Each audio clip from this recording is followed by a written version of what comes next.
Welcome, Street Rats, to Night City. I'm the one and only Moxie 11, bringing you slightly biased news footage from the fourth wall. We return to the end of the battle, as Cass and Wraith have flatlined the leader and learned his agent was on an open call.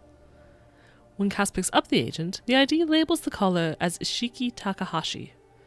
Wraith calls Kenna to tell him backup for the Tiger Claws are on their way. Kenna tells Wraith he can hear sirens. We get texted a safe house location from Rex, and I take the car there immediately. Kenna rushes from Pons, while Cass and Wraith follow Rex. As I have the car, I arrive at the safe house first. It's another Keep hotel, this one in Maelstrom Turf.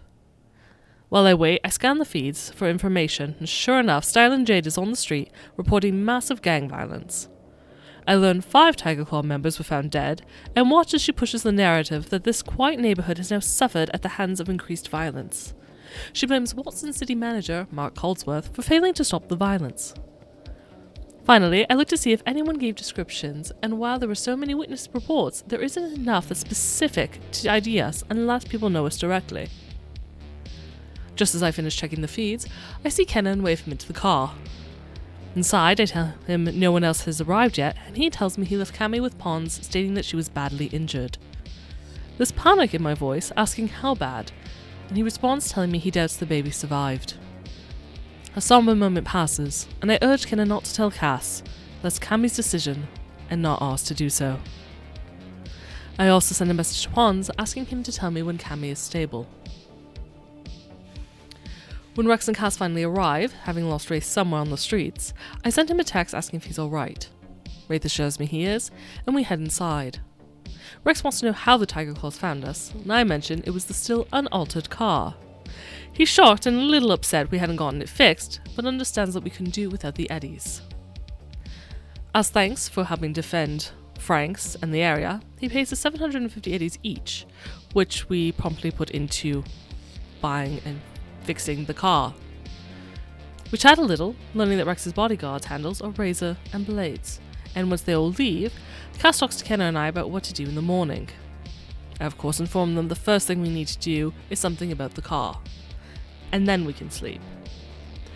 We don't have any great ideas, though Kenna does unsuccessfully try to sell it to a friend. In my attempt to move it at least out of the parking lot of the Cube, the car won't start. I have no idea how to fix it, but at the very least I remove the plates before heading back inside and getting some horrible sleep. In the morning, we learn that Cammy is alive, though Pons won't tell me more than that due to patient-doctor confidentiality. I also look at the feeds for more information on the shootout and learn that it's pinpointing Shoju Hosama and a gang shakedown.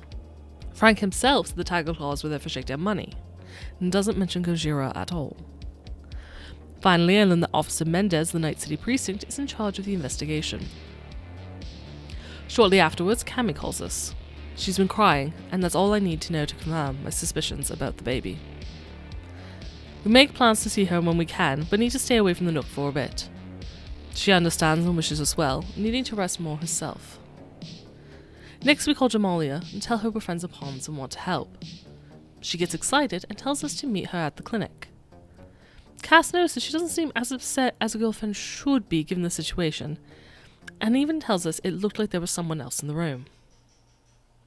Next I call Colt about picking up the car. She says she'll be here in about 2 hours, though it turns to be closer to 3. She's a short woman, more cute than hearty, but badass all the same. When we get to her shop, it's very clearly also a nomad camp. While going through the Chevilion one last time, Colt finds a hidden compartment with an Armalite 44 and 200 Eddies. Instead of taking full cash, we ask about some of the cars that she has on the lot that she may trade to us. 2 pique our interest, a Mayhew bus, and a Thornton Galena. In the end, we trade the Chevilion, a pistol, and some cash for the Galena, while asking Colt if she'll do work in installments on the bus for us to buy down the road, turning it into a sort of small tank that can double as a living space if needed. She says she'll think about it and let us know. Just as we're about to leave, I get a text from Swag. The BD is ready.